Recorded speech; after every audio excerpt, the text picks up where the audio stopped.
going to take time. And I know you're thinking, what did I get myself into? I should have stayed with cognitive psychology, and I wouldn't be suffering here sitting down. It's a Saturday, I could be at the movies, and instead of trying to learn this, you know, it's normal. Okay? When I first took the training, I wanted to cry. As much as you want to cry right now. I was thinking, oh my God, what did I get myself into? Okay? And 10 years later, here I am. It takes time. So what you need to do, my recommendation is learn your neuroanatomy. Learn it well, okay? Because that's going to give you a better assessment. If you associate the part of the brain with the activity, then you're going to have the general idea, all right?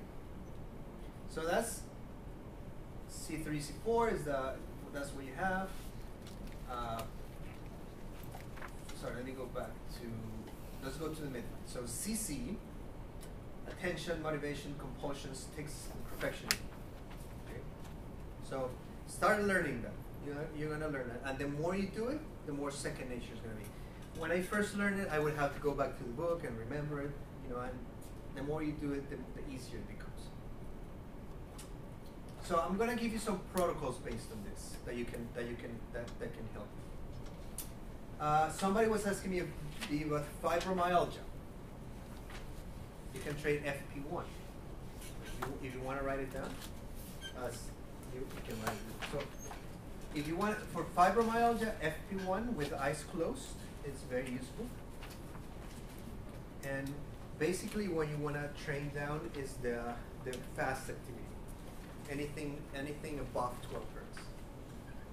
Okay? FP1 is also good with the eyes closed. It's good for sleep. If you're somebody who can't sleep well, you have clients who have problem sleeping, train at FP1 with eyes closed. You down train high beta, fast alpha. You want to down train all of that. You want to suppress all of that. And what do you train? What do you train with? With music. I use relaxing music when I train at FP1 with eyes closed. So anything that has to do with depression too, FP1 is good for depression. That's a good protocol. Now, and I'm giving you symptom-based interventions because you don't have qEEG. You know, when you start acquiring qEEG and you get your mentoring, then it's a different story. But for now, this is a good one. Now, in the midline, anything that you want to trade for cognitive flexibility, cooperation, attention, OCD, perfectionism, FC to CC is a good protocol. And it depends on what we see on the map. But FC, CC, you know, your traditional theta, beta, theta SMR protocol is good. CC is good for any of those. CC training, and normally at CC you want to suppress anything that's slow, anything that is fast. Okay, and we're going to do an example. Now, when you have mu, if you have mu in the EEG, you don't want to do any up training, because if you up train 12 to 15 hertz, you're going to bring up the mu. You're going to make it worse. So if you have mu, what you do is you put a sensor on C3, you put a sensor on C4, then you down train the mu, whatever frequency it is. And mu usually is 10 to 11 hertz. So C3 to C4 is good for the ADHD type mu presentation. Because if you do SMR training with mu, you're gonna make it worse. So if you have a client who's ADHD, you're doing SMR training and they're not getting better, suppress. Don't up train. Suppress everything. Suppress from 2 hertz all the way to 30 hertz. Is that making sense? Okay, don't up train, don't reward anything. If you have a client with ADD, ADHD, and you're doing midline training and they're not getting better, it's likely that they have mu. And because you're up training, you're making it worse. So what do? You do C3, C4, or just one channel CZ, and what you do is you suppress everything. You don't up train anything. So you suppress delta, you suppress beta, you suppress the alpha, you suppress SMR, you suppress beta and high beta. And if the client gets better, it's likely that they had too much mu. But you cannot see the mu with a one-channel training. You need you need 19-channel qEEG to see the mu. Okay. Now,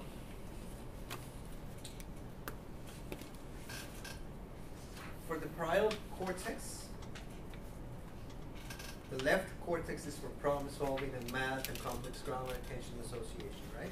So anything that's P3 is good for dyscalculia, people who have problems with mathematics.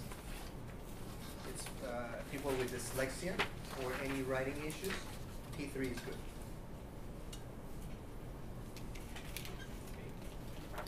If you want to do self-regulation training, you train PZ. Okay, PC is for self-regulation, and you want to downtrain the alpha, the fast alpha.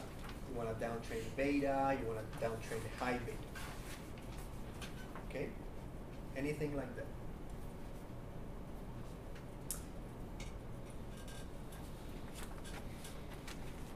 One thing that I want to recommend to you is that you find a mentor. That you use some mentoring, okay? Because mentoring is extremely useful. You know, I recently became BCIA certified, so I do some mentoring. So if anybody's interested, we can certainly talk about it. And I do online mentoring for that. Okay? I offer individual mentoring or group mentoring. Okay? Because I know how lost you are. I feel your pain. I really do. Okay, so I was there once. All right, it's an overwhelming feeling. I know it is very overwhelming, but it gets better as you go along. Okay, but mentoring is very important. You know, that you talk to your client and then we do that. So if you want to train IQ, if you have somebody with a low IQ, C4 to PC is a good protocol for IQ training. C4 to PZ, and you want to downtrain anything that's slow from delta to slow alpha, and you do 12 to 15 reward. So you downtrain 2 to I don't know. You can downtrain 2 to 9 hertz, and you uptrain 12 to 15. So ZC to P4 is a good one for IQ problems. And I'm giving you this because you don't have qEEG now. When you have qEEG, well, it's going to be more. So it's going to be a different game. But these are protocols that are, for the most part, useful. Temporal lobes. T3 is good for CZ to T3. It's good for general relaxation. But it's also good for migraines. A lot of migraine clients will have slow brainwave activity at T3. So CZ to T3 is good for migraines, but it's also good for general relaxation. Okay.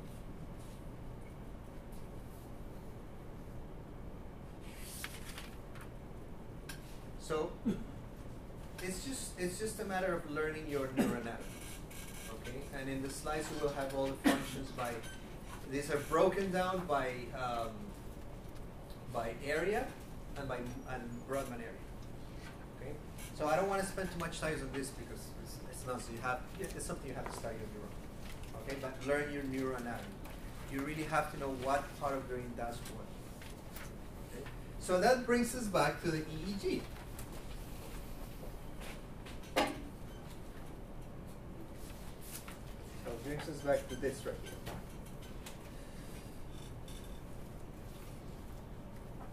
So,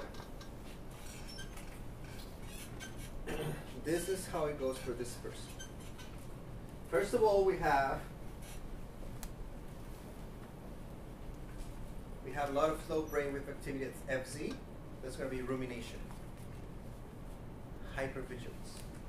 So no wonder the panic attacks are going on. Now, panic attacks are normally triggered by trauma. And you know what the trigger was for him?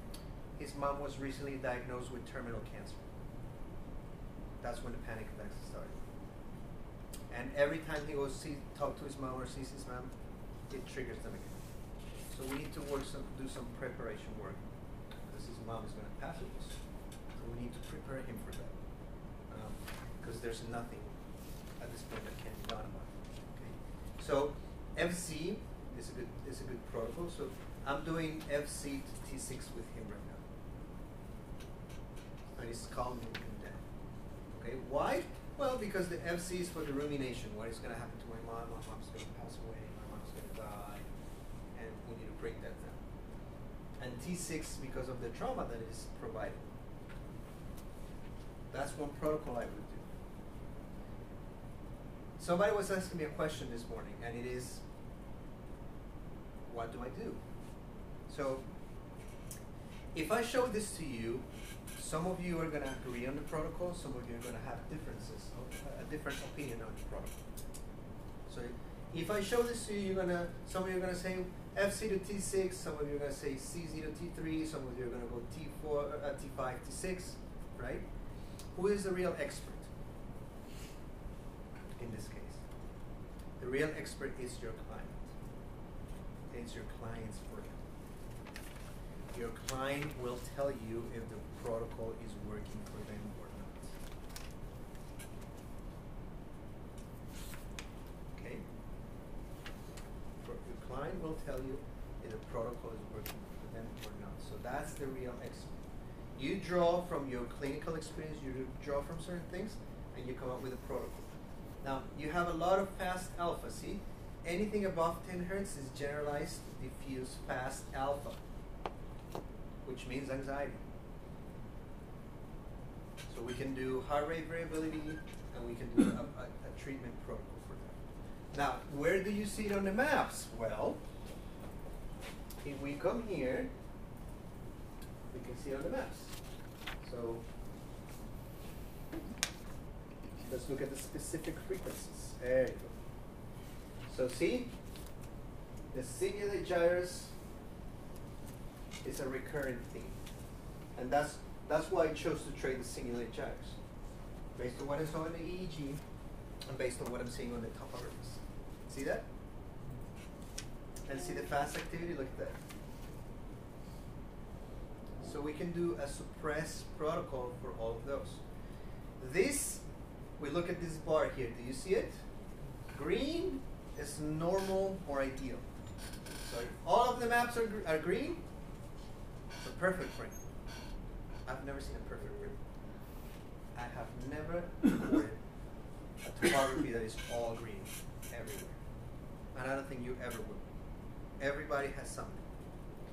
When you see yellow to purple, it means excess, too much off. And that's what we need to down train. So we need to down train from 4 to 14 hertz. And anything that's blue to black, it's too little off. So you can have too much or too little. In this case, we have too much of that. So if you look at that map, if you look at these maps, where will you put the sensors? And again, you can have difference of opinions, but where would you personally put the sensors based on those maps?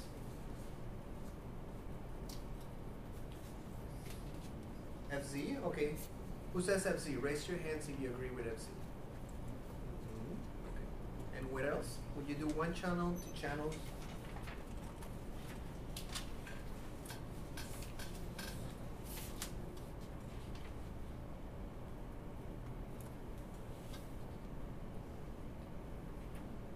Channels, 2 channels, and PZ. Yeah, that's a good one. So one FZ, the other one PZ. And what would you down train? What would you suppress?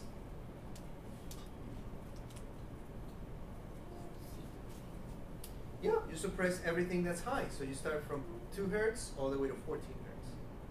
That's what you, if you were to go by these topographies, right? So you do FC to PZ. We're going to suppress 2 to 14 hertz. Good. What would you reward? Would you uptrain anything, or would you just suppress? What would you do?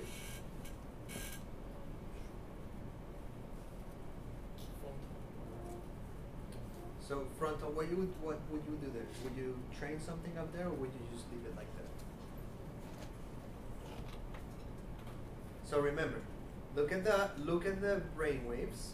Look at the brain side. So let's look at the activity first. The x-axis is from 2 to 14, right? And perhaps more if we scale the maps more, we're going to see more. But let's go with that. 2 to 14, right? So who agrees in that 2 to 14 is the range we have to suppress? Who agrees with that? Okay. Who disagrees with that? Somebody disagree with the range? Okay. So we know that, right? Now the next thing we have to choose is the size. FC to PC, some people say, right? Because that's what the map is showing, which makes sense. Would anybody do a different protocol, a different montage? Maybe, I don't know, T5, T6, P3, P4? Would somebody do something like that? It's hard to decide, right? It's not easy to decide. What gives you that? The experience. You know? And that's why having a mentor is very important. Because we'll start that way. You know, and I still do mentoring. I mean, I'm not a world expert by any means, and I don't know anything there is to know. Sometimes I see EEGs, and I don't know what I'm looking at, and I call Jay. I go, Jay, I have an EEG for you, because I have no idea what I'm looking at, and I still learn. It's healthy to have a mentor, but you get the idea. You had the idea. So FC to PC is a good choice. How do we know if it is working? Well, the client will tell us.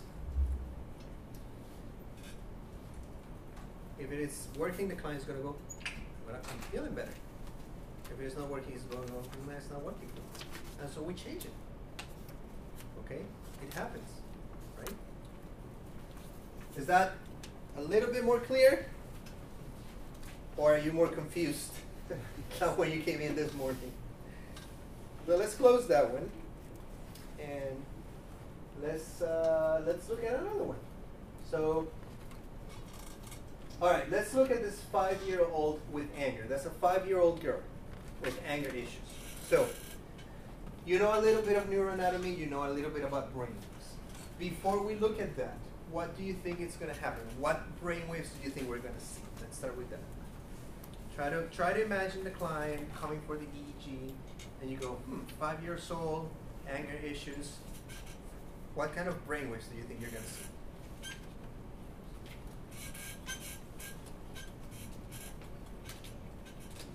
Now, don't be afraid of being wrong, okay?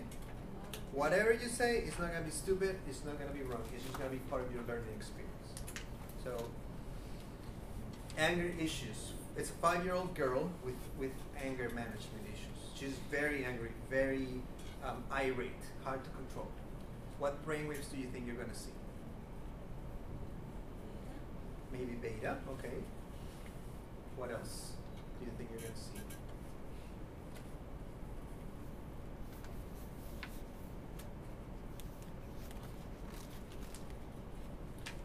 So beta brainwaves, maybe any? Too much slow. Maybe too. Okay, maybe too much slow brainwave access in the frontal area, which is poor inhibition. That's a good theory. Any other ideas? Any other theories? All right. So, what parts of the brain do you think are going to be compromised for anger? So, somebody said here the frontal area. Anybody else? Anybody else can think of another area of the brain that can be compromised? What? Which one? So this is when you come with your neuroanatomy, all right? Again, it's a learning process. So let's look at the EEG and see what we find.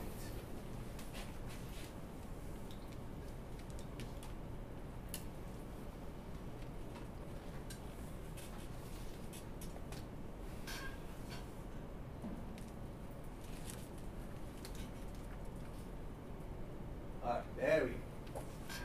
So, what is that? Does anybody know what that is? So, eyes open. 1 second, 2 seconds, 3 seconds, we have that. You know what that is? Anybody want to guess? Again, don't be afraid to be wrong. Say whatever you think it is.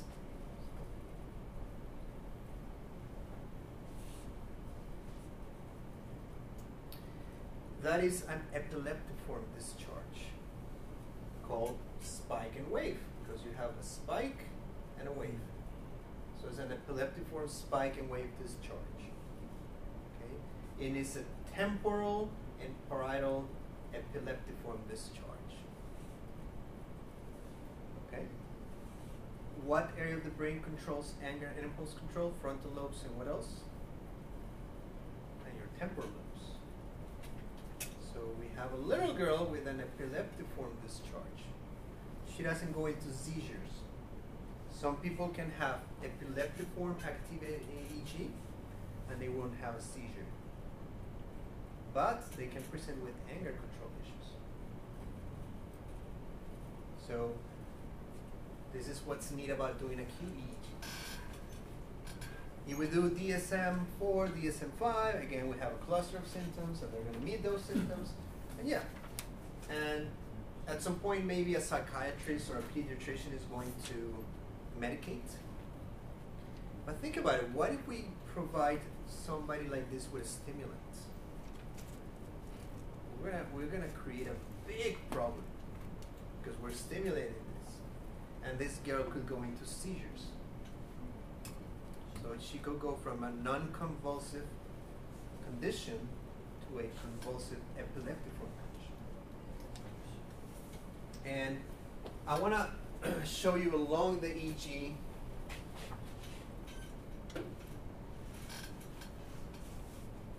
see that?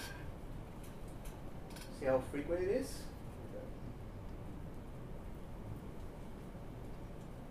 That's your epileptiform discharge. Now, how do you know what the source is? Well, you look at the amplitude of the brain. Where the amplitude is the highest, that's your generator. Oops. There we go. So where's the amplitude the highest? Look at that. P3, right? Is it higher than any other else? P3, maybe T5.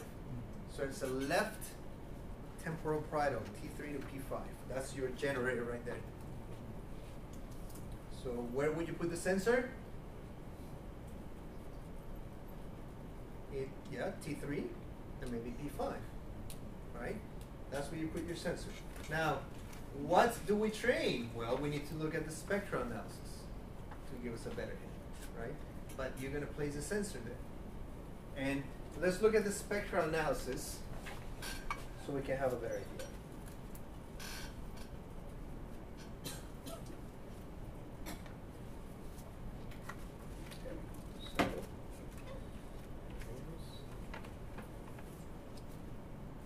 And look at that, what do you know? P3 to T5. Very good work.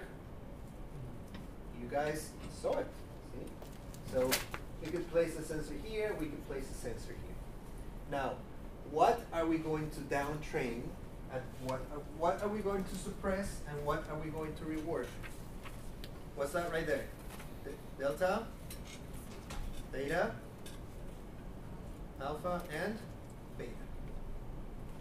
So we're going to suppress delta, theta, alpha, and beta for both, right? What range? That's the question. Are we going to do 2 to 18? 1 to 18? We can try that. Because remember, delta starts at 1, and beta 1 goes all the way from 15 to 18, 15 to 19, right? That's the average rate for that, right? So we could try that. Or we could be more specific. So what I want you to do is put attention to this and this here, okay? So because the ranges are going to appear here. So I'm going to locate them.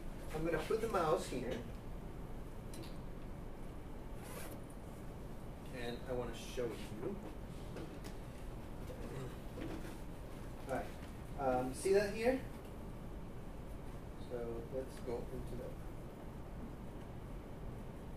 So the delta starts at 1.46 hertz. See that right there? and it goes all the way to 20.02. So in this case, we're going to suppress from 1.46 or 2 hertz, if we round it up, to 20 hertz.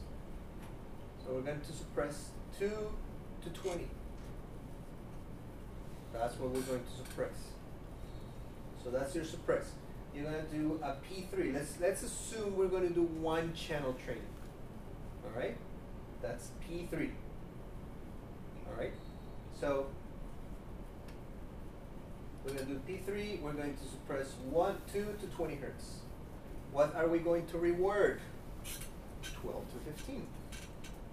Because 12 to 15 is what we reward to interrupt the epileptiform discharge.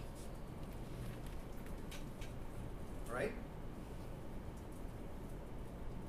So P3, we're going to suppress 2 to 20, and we're going to reward 12 to 15. That's the general idea, right? So, I mean, that's a clear-cut case. That's your epileptiform activity. And that's what we did when we treated her. Okay, so we did the T3 to T5, and after a few sessions, she was just fine. Less aggressive, more connected, you know. Because, I mean, think about it. It's a 5-year-old girl. It's a very young kid to be presented with such anger issues. But what I'm trying to say is we need to look at brain. Now, you don't have qEEG. You might have qEEG later, right? And when you have qEEG and a good mentor, you're going to be much better.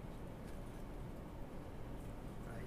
And in 10 years, some of you are going to be sitting in front of a crowd somewhere in the world, and you're going to remember this day because you're going to go, I remember when I had that look in your face when I first started and Santiago came to Taiwan, and we wanted to kill him because he was showing us things that we didn't want to see.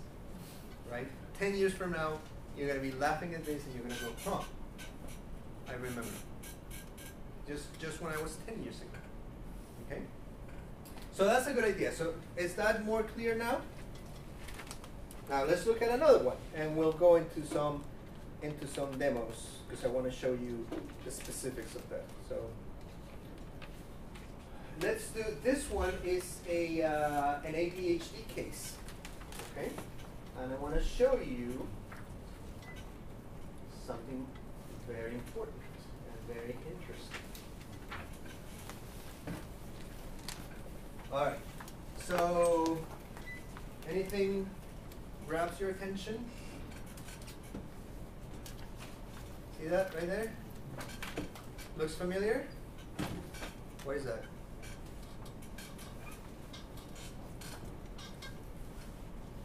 What do you call it? So you've seen it before, right? You saw it. There it is. What's that? It's another epileptiform discharge. So about 20% of ADD, ADHD kids will have epileptiform activity in EEG. Now this one is different. What is the highest amplitude? Look at that, P4. So this one is a right parietal source. So the girl with the anger was P3, and this little guy is P4. And if we look at the spectral analysis, and if we read this right, the activity should be where?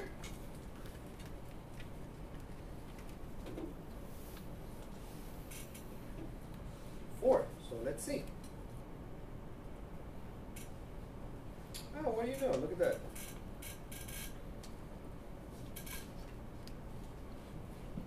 So PZ, P4. Some P3. Look at that. See that? There it is right there. Now, I'm going to tell you something about the peak alpha frequency. Okay. Peak alpha frequency is a measure of intelligence, brain processing speed. So, for people between the ages of 0 and 10 years of age, it is okay for the peak alpha frequency to be below 10 hertz. If the person is 10 years of age